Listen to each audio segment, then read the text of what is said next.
Pas tengah malam, tiba-tiba Sinta ini kebangun. Dia ngerasa kebelet pipis. Dia cium bau yang sama kayak yang dicium Rama, suaminya. Bau busuk yang menyengat hidungnya. Makin lama baunya makin amis, bau darah.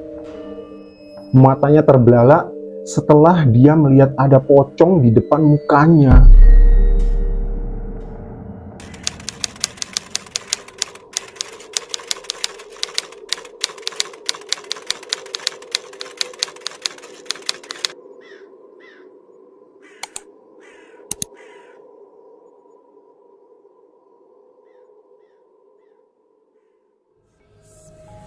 Halo, selamat malam semuanya. Selamat datang di Belek Story.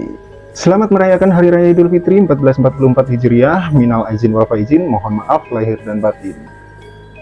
Kali ini aku akan menceritakan sebuah kisah pengalaman horor yang dialami oleh pasangan suami istri saat berlibur lebaran tahun 2022 kemarin di kota Batu Malang. Dan nggak usah berlama-lama lagi, mari kita mulai ceritanya.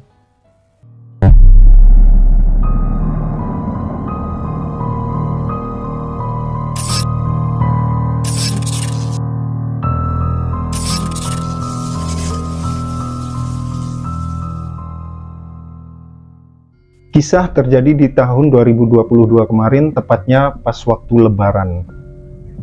Pasangan suami istri, Rama sama Sinta, satu orang anaknya yang bernama Tama, dan adiknya Rama yang bernama Rosa.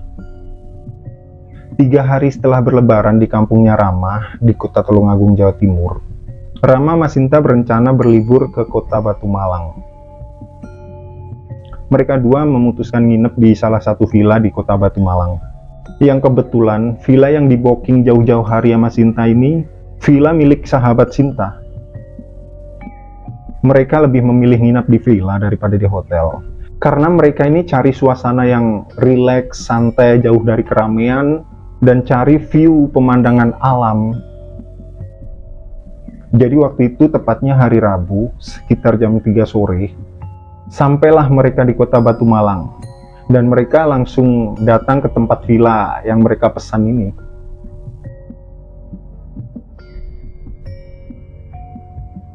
Villa yang memang jauh dari tempat pemukiman warga, dan posisinya berada di atas tebing yang bawahnya ini sungai, dengan pemandangan view gunung, pemandangan alam yang bagus banget, yang memang seperti mereka harapkan.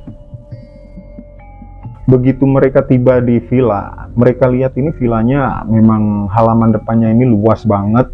Di situ ada 2 pohon mangga yang besar, yang salah satunya di samping villa, terus satunya ini di depan pintu, lurus sama pintu masuk villa, yang jaraknya sekitar ya 5 meter, 6 meteran gitu dari pintu. Di villa yang mereka tempatin, mempunyai 2 kamar tidur, 1 dapur, dan 1 kamar mandi. Yang kamar mandinya letaknya nggak jauh dari dapur. Mereka bergegas mandi dan berencana mau jalan-jalan di sekitaran kota Batu Malang. Di saat hari udah mulai gelap, suasana di villa situ, katanya Rama sama Sinta, suasana di situ itu memang sepi, mencekam banget karena memang jauh dari pemukiman, dan villa yang mereka tempatin villa bangunan lama, bangunan kuno. Setelah mereka selesai mandi, selesai bersih-bersih, mereka pas udah mau jalan keluar. Begitu Sinta mau keluar dari pintu, dia lihat sosok bayangan putih berdiri di pohon mangga yang lurus dengan pintu villa, pintu masuk villa. "Pah, apa itu putih-putih di balik pohon, Pah?" tanya Sinta ke Rama sambil nunjuk ke arah pohon mangga yang besar di depan pintu. "Apa, Mah? Apa sih, Mah? Ada apa? Aku lo nggak ngeliat apa-apa." Sambil Rama ini ngeliatin pohon yang ditunjuk sama Sinta. Akhirnya mereka nggak menghiraukan apa yang dilihat Sinta. Ya udah, di situ mereka bergegas pergi, mau jalan-jalan ke daerah sekitaran kota Batu Malang.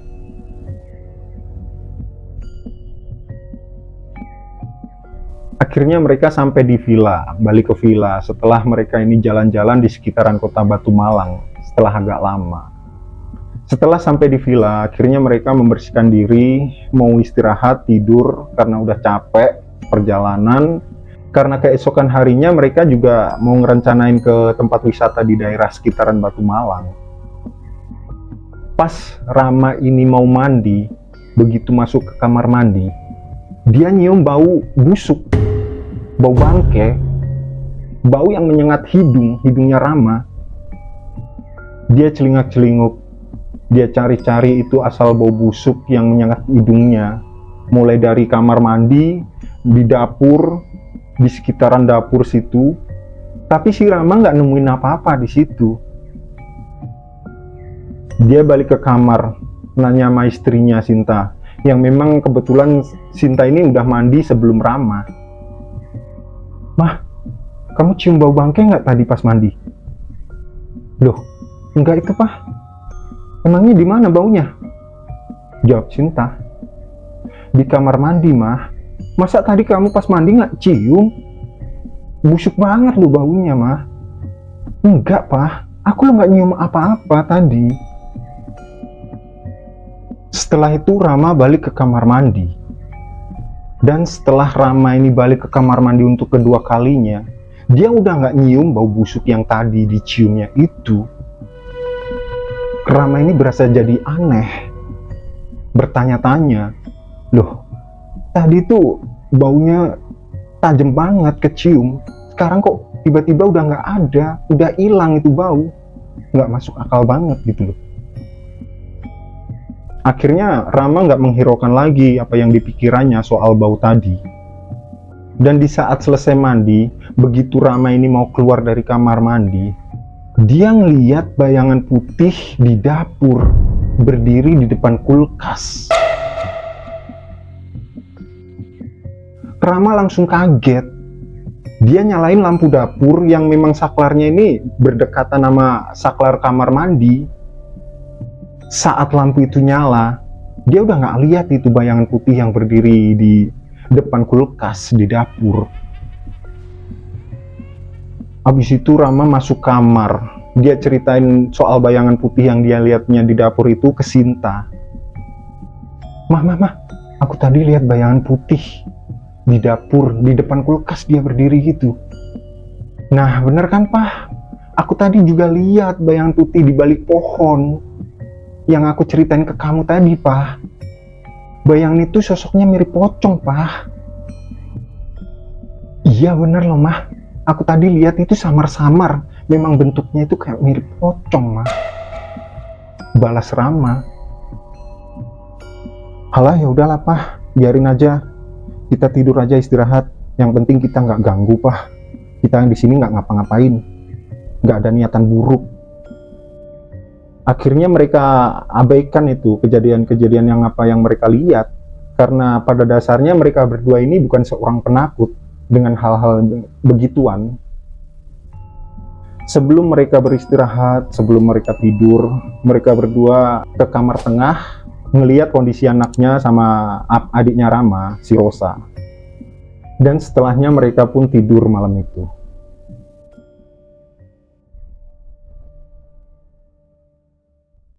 Pas tengah malam, tiba-tiba Sinta ini kebangun. Dia ngerasa kebelet pipis. Dia bangun, dia ke kamar mandi. Pas saat dia ke kamar mandi, dia cium bau yang sama kayak yang dicium Rama, suaminya. Bau busuk yang menyengat hidungnya. Sinta nyalain lampu kamar mandi, nyalain lampu dapur. Dia buat mastiin, ini bau asalnya dari mana sih? Dan pas waktu Sinta cerita ini, kali ini bau yang diciumnya beda sama yang dicium suaminya. Yang dia cium baunya memang busuk banget, tapi bercampur amis bau darah. Tapi di situ Sinta memang nggak ngeliat apa-apa di dapur maupun di kamar mandi. Setelah Sinta selesai pipis di kamar mandi, Sinta balik ke kamar buat ngelanjutin istirahatnya, ngelanjutin tidurnya. Gak lama setelah dia mejem ngelanjutin istirahatnya, tiba-tiba dia cium bau busuk itu di kamar. Dan Sinta ini nggak nyaman banget sama bau itu. Makin lama baunya makin amis, bau darah. Dan pas dia buka matanya, pas dia melek, langsung jantungnya dia ini berdetak kencang. Matanya melotot, nggak berkedip sama sekali. Matanya terbelalak setelah dia melihat ada pocong di depan mukanya.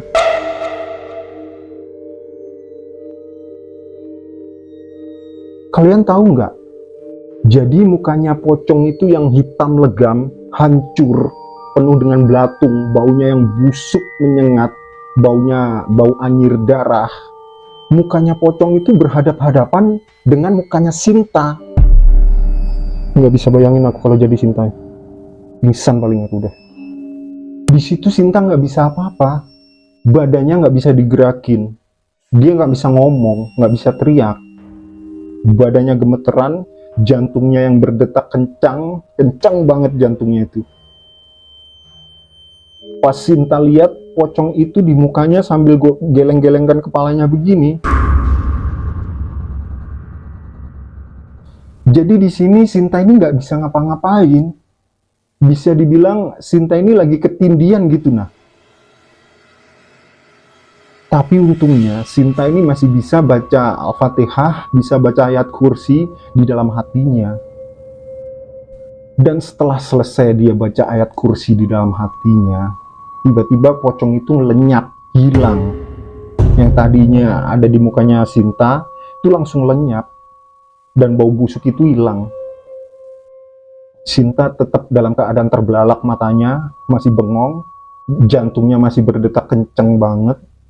Sambil netesin air mata, akhirnya dia bisa gerakin badannya. Dia di situ berasa bersyukur banget, terus ngucap alhamdulillah, gak henti-hentinya dia beristighfar di situ. Langsung saat itu juga dia bangunin suaminya Rama. "Pah, bangun pah, bangun, bangun." Sambil Sinta ini ketakutan banget. Begitu Rama bangun, dia ini kaget melihat Sinta sambil nangis, gemeteran, dan mukanya yang pucat. "Kamu kenapa, Mah? Kenapa? Ada apa?" Sambil Rama ini meluk istrinya. "Kita pergi aja, Pah. Kita pergi dari sini. Kita pindah ke tempat lain aja, Pah." Sambil Sinta ini nangis gemeteran. Lalu Sinta ceritain kejadian itu semua ke suaminya, si Rama. Di situ mereka langsung ke kamar tengah buat ngecek anaknya Tama sama adiknya Rama, Rosa. Ngecek keadaannya, ternyata baik-baik saja. Akhirnya Rama ini ngajak Sinta ngelanjutin tidur dan nggak berhenti sambil baca-baca ayat kursi, ayat-ayat Al-Quran sebisa mereka pas waktu tidur itu.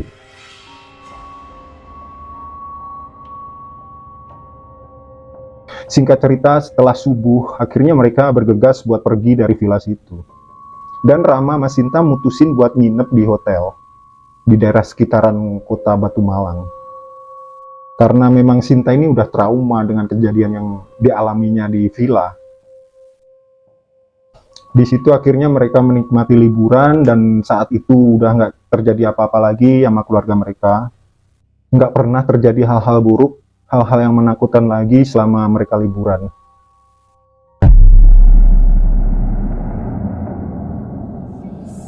Jadi itulah cerita pengalaman horor yang aku dapatkan dari Mas Rama sama Mbak Sinta selama mereka berlibur di saat lebaran tahun 2022 kemarin. Kalau ada banyak kekurangan dan salah-salah kata di dalam videonya, aku minta maaf ya. Tuliskan saran dan kritik kalian di kolom komentar agar video kedepannya makin jauh lebih baik lagi dan channel ini makin berkembang. Jaga keselamatan dan kesehatan kalian yang sedang berlibur dan bermudik lebaran ya. Selalu berdoa di setiap aktivitas agar kalian terhindar dari hal-hal buruk dan dari gangguan setan yang terkutuk. Like jika kalian suka dengan videonya, jangan lupa tekan tombol subscribe buat kalian yang belum subscribe ya. Selamat malam, selamat beristirahat, sampai ketemu di video selanjutnya. Terima kasih.